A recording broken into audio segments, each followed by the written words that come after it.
Welcome back dear student. आज हम लोग डिस्कस करेंगे द पासिंग अवे ऑफ बापू का यूनिट 3 को। तो हमेशा की तरह वीडियो को पॉज करके आप लोग वर्ड मीनिंग को अच्छे से देख लें ताकि चैप्टर को समझने में आसानी हो।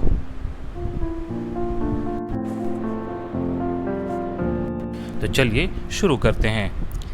Some days after the funeral, a special train took Gandhiji's ashes to Allahabad.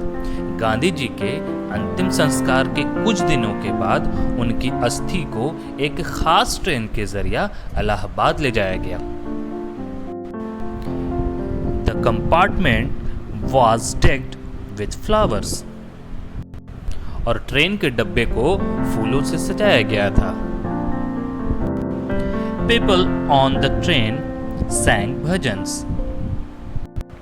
और लोग ट्रेन में भजन गा रहे थे। जिस ट्रेन में गांधी जी को ले जाया जा रहा था इलाहाबाद, उस ट्रेन में लोग बैठ करके भजन गा रहे थे। People did not weep anymore, for they could feel Gandhiji's presence amid the flowers and the songs. अब लोग नहीं रो रहे थे। क्यों? क्योंकि वो गांधी जी की मौजूदगी का एहसास फूलों में और गाने में यानी भजन में महसूस कर रहे थे। गांधी जी की मौजूदगी उनको फूलों में और गाने के बीच महसूस हो रही थी, इसलिए वो लोग अब नहीं रो रहे थे। आगे देखते हैं। At every station sorrowful crowds filled the platform. Her station में गमगीन लोगों की भीड़ प्लेटफॉर्म पर थी।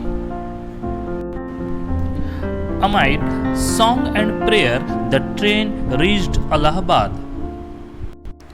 भजन और दुआओं के बीच ट्रेन इलाहाबाद पहुंची। आगे देखते हैं। The ashes were immersed in the Ganges, where a huge crowd had gathered at the bank.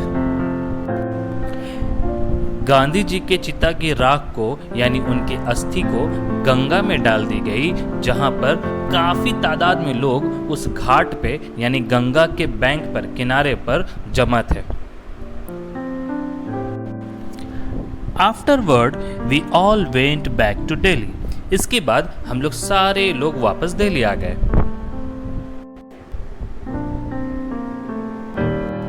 अगर आप लोगों को वीडियो पसंद आ रहा है तो वीडियो को लाइक करें और चैनल को सब्सक्राइब करें।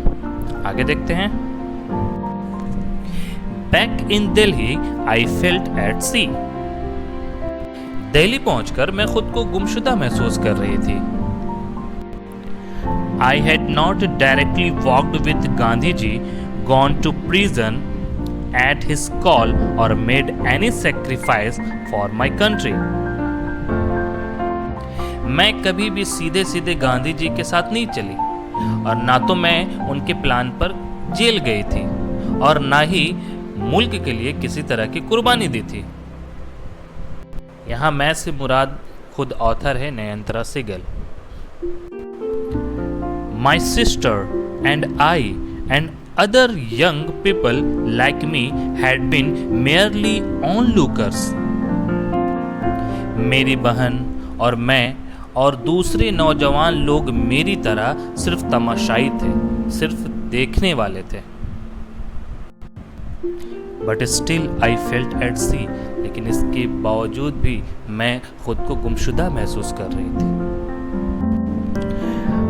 I felt I had grown up with in a magic circle.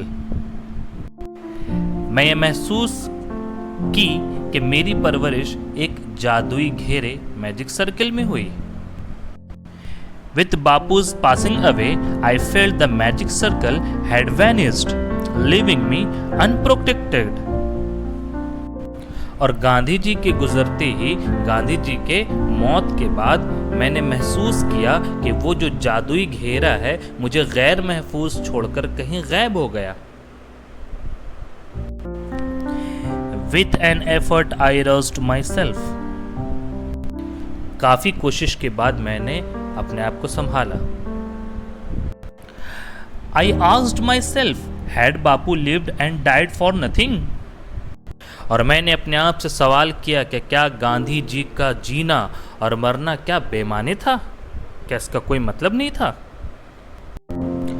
How could I so easily lose courage when he was no longer there? मैं कैसे इतनी आसानी से अपनी हिम्मत खो सकती थी जबकि वो हमारे दरमियान नहीं रहे, बापू हमारे दरमियान नहीं रहे। My values were not so weak. हमारी कदरें, हमारी वैल्यू इतनी कमजोर नहीं थी।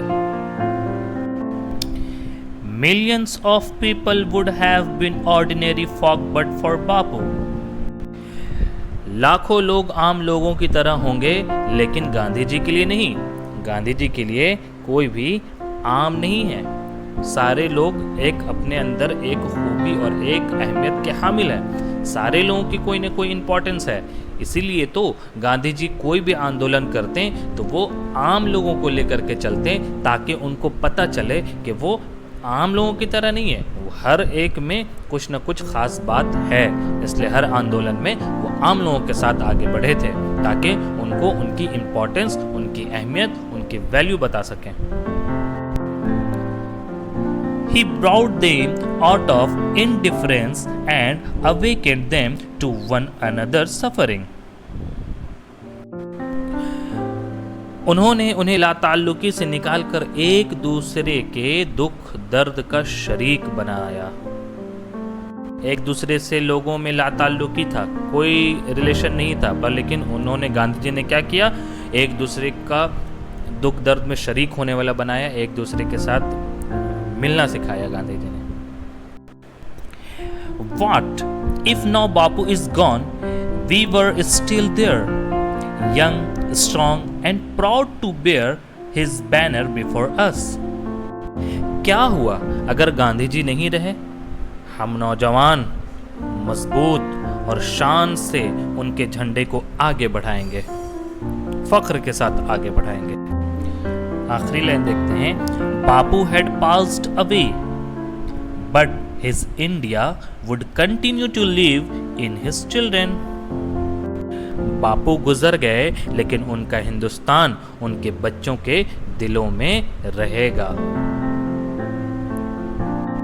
तो डियर स्टूडेंट, ये चैप्टर लेसन 3 भी आज कंप्लीट हो गया। इंशाल्लाह हम लोग मिलते हैं नेक्स्ट वीडियो में नए चैप्टर के साथ। तब तक के लिए अपना ख्याल रखें। अल्लाह हाफिज़।